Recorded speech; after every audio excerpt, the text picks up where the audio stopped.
हो, हे भगवान, आज तो कितनी जोर की धूप हो रही है। काम करने की बिल्कुल भी हिम्मत नहीं हो रही।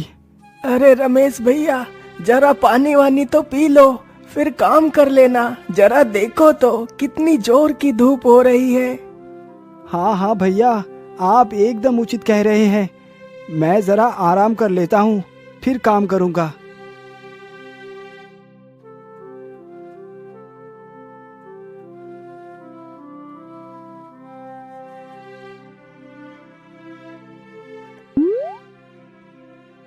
अरे ये क्या, घड़े में तो पानी ही नहीं है। अरे रुकिए जी, आप क्या खाली पेट ही पानी पिएंगे? मैं खाना लेकर आ गई हूँ। पहले आप खाना खा लीजिए, फिर पानी पीना। लेकिन रेणुका, घड़े में तो पानी ही नहीं है। तुम जरा यही रुको, मैं अभी नदी से पानी ले आता हूँ। इतना बोलकर रमेश घड़े को उठाकर नदी की ओर चल देता है।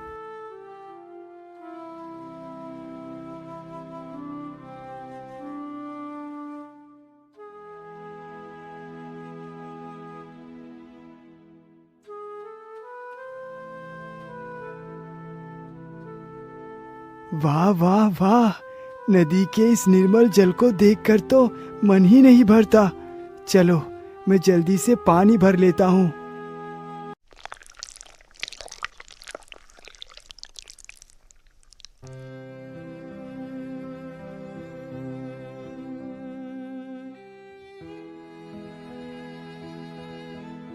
इतनी देर हो गई, अभी तक वे आए क्यों नहीं?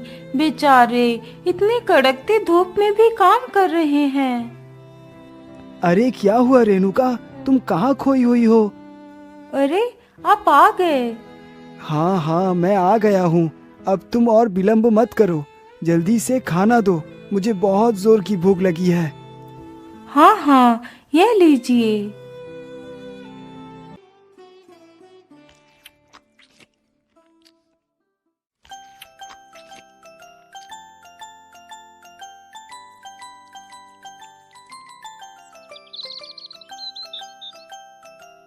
वाह वाह रेणुका, तुम्हारे हाथ में तो जैसे कोई जादू है।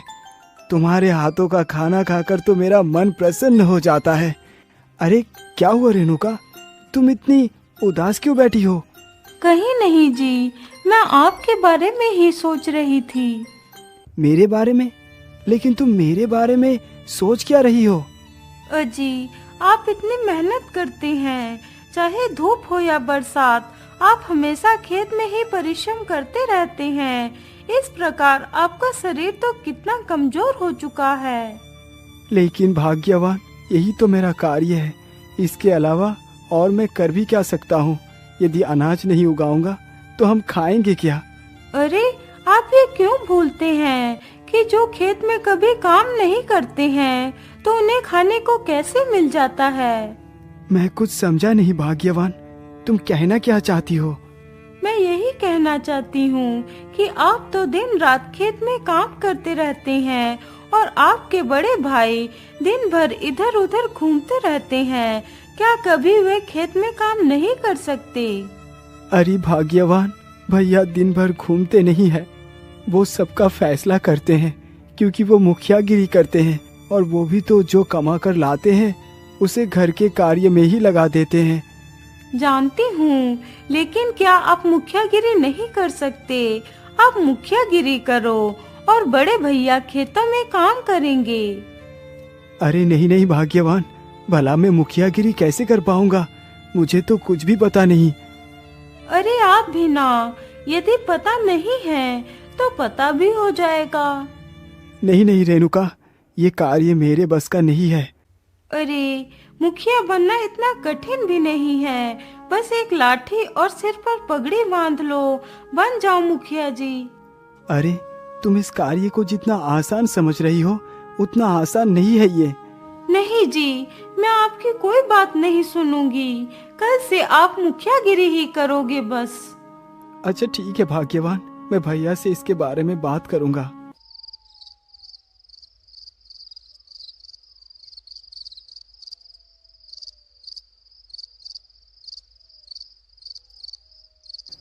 क्या तुम मुखियागिरी करोगे?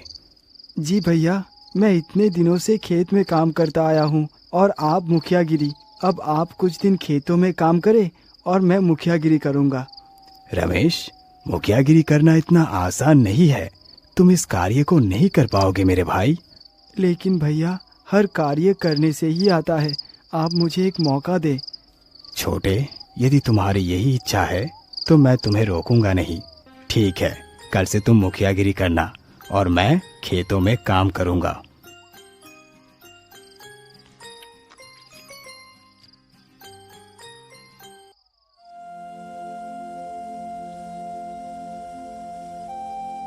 अगली सुबह होते ही रमेश बन ठनकर हाथ में एक लाठी लेकर नगर की ओर निकल पड़ता है। अरे वाह, मुखिया बनना तो कितना आसान और आरामदायक है। बस दिन भर इधर उधर घूमते रहो। रमेश चलते चलते एक गांव में पहुंचता है। अरे ओ भाई, तुम कौन हो?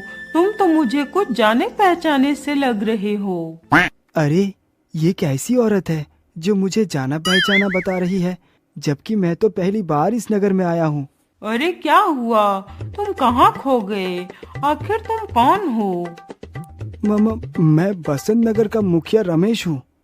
ओह अच्छा, तो तुम मुखिया जी हो, परंतु तुम तो कहीं से भी मुखिया नहीं लग रहे हो। अरे नहीं नहीं, मैं सत्य कह रहा हूँ। मैं एक मुखिया ही हूँ। अच्छा, यदि तुम एक मुखिया हो तो क्या तुम मेरे 2 सवालों का जवाब दे सकते हो? हाँ हाँ, मैं तुम्हें जवाब तो दे सकता हूँ, लेकिन बदले में मुझे कीमत क्या मिलेगी? ठीक है, बदले में मैं तुम्हें ढेर सारा धन दूंगी, लेकिन याद रहे, यदि मेरे सवाल का जवाब नहीं दे पाए तो मैं तुम्हारे सिर पर 5 जूते मारूंगी। मंजूर है? क्या? 5 जूते? ये कैसी शर्त है? क्यों मुखिया जी, निकल गई सारी मुखियागिरी? अरे नहीं नहीं, मैं तुम्हारी शर्त से बिल्कुल भी नहीं घबराया। मुझे तुम्हारी शर्त मंजूर है। पूछो, तुम क्या पूछना चाहती हो? मुखिया जी, आप मुझे एक बात सुनाओ अल्ले पार की और एक बात सुनाओ पल्ले पार की, और यदि नहीं सुना पाए तो 5 जूते खाओ। अरे बाप रे बाप, ये कैसा सवाल है? मैंने आज तक ऐसा सवाल कहीं नहीं सुना। अरे क्या हुआ मुखिया जी, आप कहाँ खो गए? कहीं नहीं, लेकिन ये कैसा सवाल है? मुखिया जी, यही सवाल है। आपको मेरी शर्त तो भली भांति याद ही होगी। हाँ हाँ, याद है तुम्हारी शर्त, लेकिन जरा रुको, मैं तुम्हारे सवाल का जवाब ढूंढ लूं। अरे बाप रे बाप, आज कहाँ आकर फंस गया। अच्छा खासा खेतों में काम करता था, स्त्री के चक्कर में पड़कर आज जूते खाने की नौबत आ गई है। क्या भैया की मुखियागिरी जूते भी खिलाती है? क्या हुआ मुखिया जी, लगता है अब आपको जूते खाने ही पड़ेंगे। हाँ हाँ, लगता तो मुझे भी कुछ ऐसा ही है। आइए देवी, मेरा सर हाजिर है, अपनी शर्त को पूरा करो। इतना सुनते ही वह महिला एक जूता उठाती है और खींच खींच कर 5 जूते रमेश के सिर पर मारती है।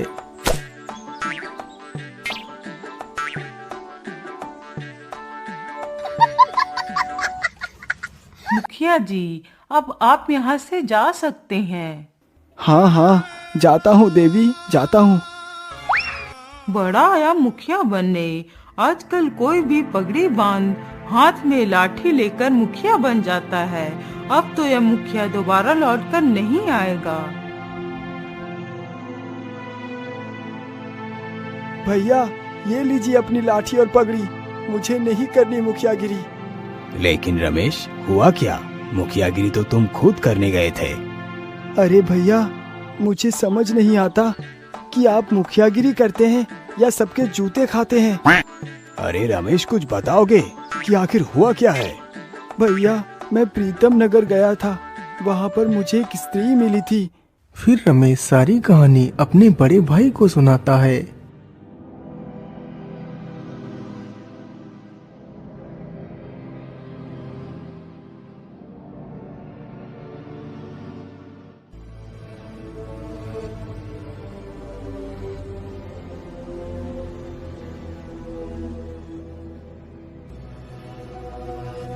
भैया आप अपनी मुखियागिरी खुद करें, मैं रोज रोज जूते नहीं खा पाऊंगा, मैं तो खेत में ही ठीक था।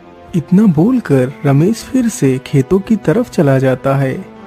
आखिर मेरे भाई को उसने मारा क्यों? मैं इसका बदला अवश्य लूंगा।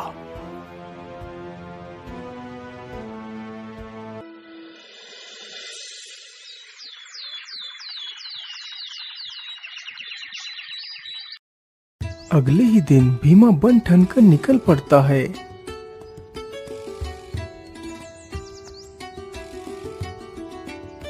वह चलते चलते जल्दी ही उसी नगर में पहुंच जाता है और उसी घर के पास से गुजरता है। अरे ओ भैया, जरा मेरी बात सुनना। हाँ हाँ बोलिए, आपने मुझे क्यों बुलाया? बस वैसे ही आपके सिर पर पगड़ी और हाथ में लाठी देखकर आपका परिचय जानना चाहा। मैं बसंत नगर का मुखिया भीमा हूँ। ओह अच्छा, तो बसंत नगर का एक और मुखिया आ गया मेरे जूते खाने। अरे आपने मुझे कुछ कहा? नहीं मुखिया जी, मैंने तो कुछ नहीं कहा। वैसे मुखिया जी, मेरे मन में 2 सवाल चल रहे हैं। आज तक मुझे मेरे सवालों का जवाब कोई नहीं दे पाया। अच्छा, क्या है आपका सवाल? जरा मुझे भी बताइए, हो सकता है कि मैं आपके सवाल का जवाब दे सकूं। सवाल तो पूछूंगी, लेकिन उससे पहले मेरी एक शर्त है। हाँ हाँ बोलिए, आपकी क्या शर्त है? मेरी शर्त बस इतनी सी है कि यदि तुमने मेरे सवालों का जवाब दे दिया तो मैं तुम्हें ढेर सारा खजाना दूंगी, और यदि नहीं दे पाया तो मैं तुम्हारे सिर पर 5 जूते मारूंगी। सोच लो। हाँ हाँ ठीक है, मुझे तुम्हारी शर्त मंजूर है। बताओ तुम्हारा क्या सवाल है? मुखिया जी, आप मुझे एक बात सुनाओ अल्ले पार की और एक बात सुनाओ पल्ले पार की, और यदि नहीं सुना पाए तो 5 जूते खाओ। अच्छा ये सवाल है, तो मैं तुम्हें पहले अल्ले पार की ही सुना देता हूँ। तुम्हें पता है, जब मैं इस नगर में आया था तो गांव के दक्षिण दिशा में जो जंगल है, उस जंगल में झाड़ियों के बीच एक एक हाथ जितनी लंबी लौकी लगी हुई है। मैं तो देखकर आश्चर्यचकित रह गया। क्या इतनी बड़ी बड़ी लौकी हैं? अच्छा जरा रुकिए मुखिया जी, आप यहीं बैठिए, मैं एक लौकी तोड़ कर लाती हूँ। हाँ हाँ, लेकिन थोड़ा सा जल्दी आना, अभी मुझे बहुत सारा कार्य करना है। इतना सुनते ही वह स्त्री भागकर जंगल की ओर चली जाती है। तभी उस स्त्री का पति आ जाता है।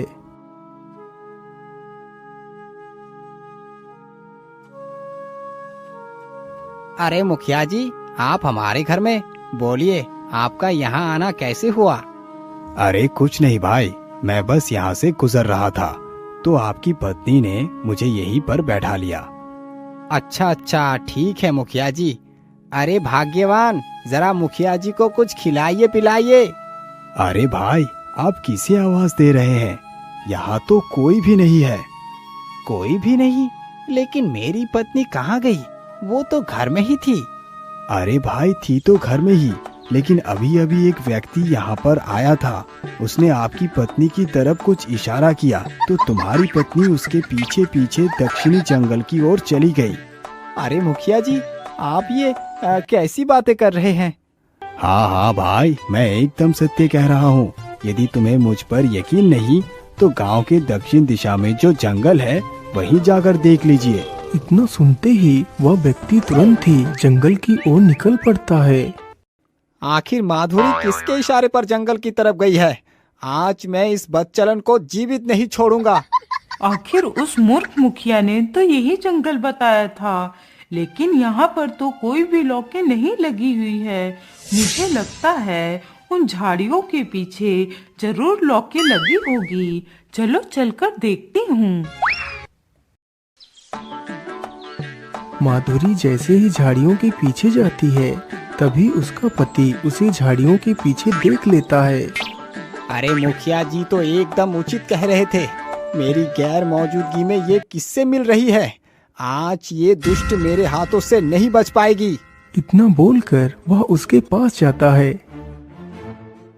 अरे मूर्ख बदचलन चरित्रहीन, तू इन झाड़ियों में किस आशिक को ढूंढ रही है?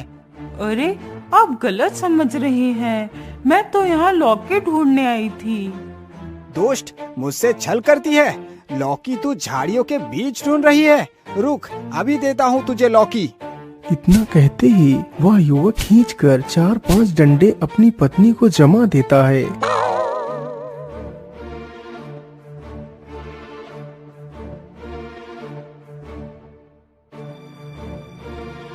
अरे रुकिए भाई, आप कौन हैं और इस प्रकार घर के अंदर क्यों घुसे चले जा रहे हैं? अरे भाई, ये मेरे जीजा जी का घर है। मैं अपनी बहन माधुरी से मिलने आया हूँ। अच्छा, तो ये उस दुष्ट औरत का भाई है। अरे क्या हुआ भाई, आप कहाँ खो गए? कहीं नहीं भाई, बड़ा ही बुरा हुआ तुम्हारे जीजा जी के साथ। बुरा? क्या बुरा हुआ है भाई?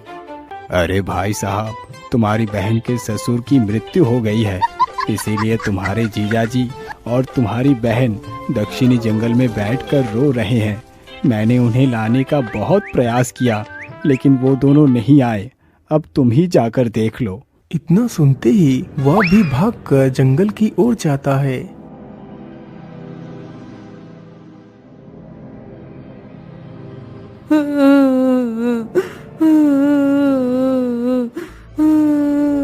अरे जीजा जी, आप दुखी ना हो, यह तो प्रकृति का नियम है। अरे बहन, तुम भी मत रो। जो कुछ हुआ उसका मुझे भी बहुत दुख है। अरे बेवकूफ, ये कैसा प्रकृति का नियम है कि तेरी बहन यहाँ अपने आशिक को ढूंढ रही है और मुझसे बेवफाई कर रही है और तू उसे प्रकृति का नियम बता रहा है? लेकिन जीजा जी, मेरी बहन किसी मृतक के लिए आंसू बहाकर बेवफाई कैसे कर सकती है? क्या मृतक? अरे मूर्ख, यहाँ पर मृतक कौन है?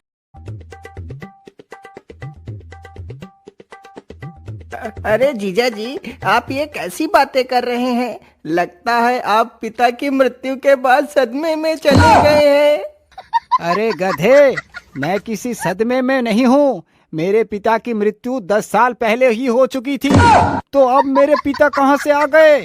लेकिन यह बात तो मैं भूल ही गया था। इसका मतलब उस युवक ने मुझे बेवकूफ बना दिया। अरे मूर्ख, तू तो पहले से ही बेवकूफ है। तुझे भला कौन बेवकूफ बना सकता है? जीजा जी, इस बारे में तो मुझे उस युवक ने बताया जो घर के बाहर बैठा था। अरे उस मुखिया ने तो मुझे भी बताया था कि इस जंगल में बड़े बड़े लौकी लगी हुई हैं, तभी मैं इस जंगल में आई थी। अरे लेकिन उस मुखिया ने ही तो मुझे भी तुम्हारे बारे में ये सूचना दी थी। इसका मतलब उस मुखिया ने ही हम सबको बेवकूफ बनाया है। मुखिया जी, आपने हमारे साथ ऐसा क्यों किया? अरे भाई क्षमा करना, लेकिन इसकी शुरुआत आपकी पत्नी ने ही की थी। फिर मुखिया सारी कहानी उस युवक को सुनाता है। क्यों माधुरी, तुम्हारे अल्ले पार और पल्ले पार के प्रश्न का उत्तर मिल गया ना? मुझे क्षमा कर दीजिए मुखिया जी, मुझसे बहुत बड़ी भूल हो गई। कोई बात नहीं, मैंने तुम्हें क्षमा किया, लेकिन भविष्य में कभी भी किसी का परिहास ना उड़ाना।